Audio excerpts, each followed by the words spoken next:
ಇನ್ನು ಬೆಂಗಳೂರಿನಲ್ಲಿ ಊಬರ್ ಕಚೇರಿಗೆ ಡ್ರೈವರ್ಸ್ ಎಲ್ಲ ಸೇರಿ ಮುತ್ತಿಗೆ ಹಾಕಿದ್ದಾರೆ. ನಿಮ್ಗೆ ಗೊತ್ತಿರಬಹುದು, ಬೊಮ್ಮನಹಳ್ಳಿ ಬಳಿ ಊಬರ್ನ ಕಚೇರಿ ಇದೆ. ಅಲ್ಲಿ ಅವಾಗ ಪ್ರತಿಭಟನೆ ಆಗೋದು, ಮುತ್ತಿಗೆ ಹಾಕೋದು ಇದೆಲ್ಲ ನಡೀತಾ ಇರುತ್ತೆ. ಈಗ ಮತ್ತೆ ಡ್ರೈವರ್ಸ್ ಎಲ್ಲ ಸೇರಿ ಮುತ್ತಿಗೆ ಹಾಕಿದ್ದಾರೆ. ಕ್ಯಾಬ್ ಓನರ್ಸು, ಚಾಲಕರು ಎಲ್ಲ ಸೇರಿ. ಏನ್ ಕಾರಣ ನೋಡಿ, ಚಾಲಕರು ಬರ್ತಾ ಇದ್ದಂಗೆ ಕಚೇರಿ ಡೋರ್ ಅನ್ನ ಕ್ಲೋಸ್ ಮಾಡಿದಾರಂತೆ. ಡೋರ್ ಓಪನ್ ಮಾಡಿ ಅಂತ ಚಾಲಕರೆಲ್ಲ ಆಗ್ರಹಿಸ್ತಾ ಇದ್ದಾರೆ. ಕಚೇರಿಯ ಡೋರ್ ಗುದ್ದಿ ಚಾಲಕರು ರೋಷಾವೇಶವನ್ನ ವ್ಯಕ್ತಪಡಿಸ್ತಾ ಇದ್ದಾರೆ. ನೋಡಿ ಯಾವ ಮಟ್ಟಿಗೆ ಚಾಲಕರಿಗೆ ಸಿಟ್ಟಿದೆ ಅಂತ ಅಂದ್ರೆ, ಊಬರ್ ಕಚೇರಿ ಶಟರ್ ಕ್ಲೋಸ್ ಮಾಡ್ಕೊಂಡು ಹೋಗ್ಯಾರೆ.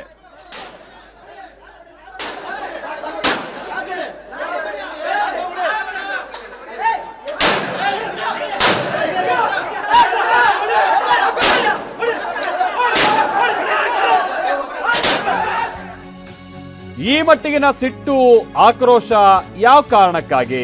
ಕನ್ನಡಿಗ ಚಾಲಕರಿಗೆ ಡ್ಯೂಟಿ ಕೊಡದೆ ಬ್ಲಾಕ್ ಮಾಡ್ತಾ ಇದ್ದಾರಂತೆ.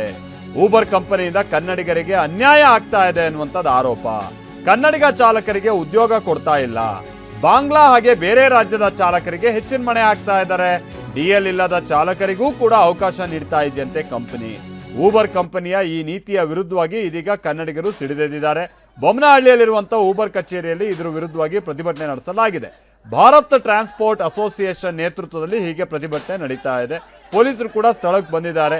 ಅಲ್ಲಿ ಸಿಕ್ಕ ಅವರಿಗೆ 4 ತಲೆಗೆ ತಟ್ಟಿ ಅಲ್ಲಿಂದ ಓಡಿಸ್ತಾ ಇದ್ದಾರೆ. ಈ ಸನ್ನಿವೇಶವನ್ನ ಕೂಡ ನಾವಿಲ್ಲಿ ನೋಡ್ತಾ ಇದ್ದೀವಿ.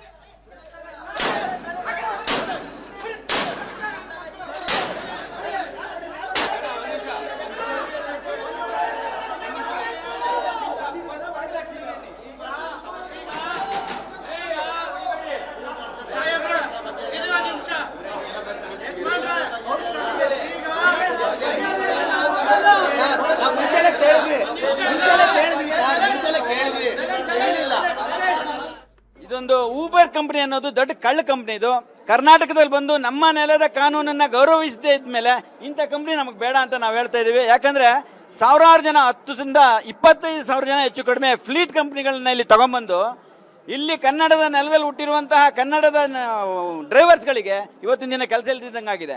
ಮತ್ತೆ ಈ ಕನ್ನಡದ ಡ್ರೈವರ್ಸ್ಗಳನ್ನ ನಾಯಿಗಿಂತ ಕೀಳಾಗಿ ನೋಡ್ತಿದ್ದಾರೆ. ಇವತ್ತು ಇದನ್ನ ಕೇಳೋಣ ಅಂತ ಬಂದ್ರೆ ನೋಡಿ, ಡೋರ್ ಹಾಕೊಂಡು ಕಳ್ಳರುಗಳ ಒಳಗಡೆ ಇದ್ದಾರೆ. ಒಬ್ಬ ಕರೆಕ್ಟಾಗಿ ವ್ಯವಹಾರ ಮಾಡುವನಾಗಿದ್ರೆ ಕೇಳ್ತಾನೆ, ನಮ್ಮ ಸಮಸ್ಯೆ ಏನಂತ ಕೇಳ್ಬಿಟ್ಟು ನಮಗೆ ಪರಿಹಾರವನ್ನು ಕೊಡ್ತಾನೆ. 2 ವರ್ಷ ಆಗಿದೆ. ಫೆಬ್ರವರಿ 3ನೇ ತಿಂಗಳು 2024ರಲ್ಲಿ ಒನ್ ಸಿಟಿ ಒನ್ ಫೇರ್ ಬಂದು ಗೌರ್ಮೆಂಟೇ ಒಂದು ಅನೌನ್ಸ್ಮೆಂಟ್ ಮಾಡಿ ಒಂದು ನೋಟಿಫಿಕೇಶನ್ ಕೊಟ್ಟ ಮೇಲೆ ಆ ರೇಟನ್ನು ಮಾಡೋ ಇವ್ರ ಯೋಗ್ಯತೆ ಇವ್ರಿಗೆ ಇಲ್ಲ ಅಂದಮೇಲೆ ಇಲ್ಲಿ ಇವ್ರಿಗೆ ಭಾಳ ಅಧಿಕಾರನೂ ಇಲ್ಲ. ನಾನು ಹೇಳ್ದವ್ರದ್ದು ಇಷ್ಟೇ, aggregator company Ola, Uber, Rapido ಈ 3 ಕಂಪ್ನಿಗಳನ್ನ ತಕ್ಷಣ ITBT ಸಚಿವರು ಯಾರಿದ್ದಾರೆ, ಇವರು ನಮ್ಮ ಖರ್ಗೆ ಸಾಹೇಬರು, ದಯವಿಟ್ಟು ಈ ಆ್ಯಪ್ಗಳನ್ನ ಇಮಿಡಿಯೇಟ್ ಆಗಿ ಶಟ್ ಡೌನ್ ಮಾಡಿಸ್ಬಿಟ್ಟು ಇವ್ರು ಬರ್ಬೇಕಾದ್ರೆ ಮುಂಚೆ ನಾವು ಬದುಕಿದೀವಿ, ಬದುಕಿ ತೋರಿಸ್ತೀವಿ ನಾವು ಇವ್ರು ಇಲ್ಲ ಅಂದ್ರೆ.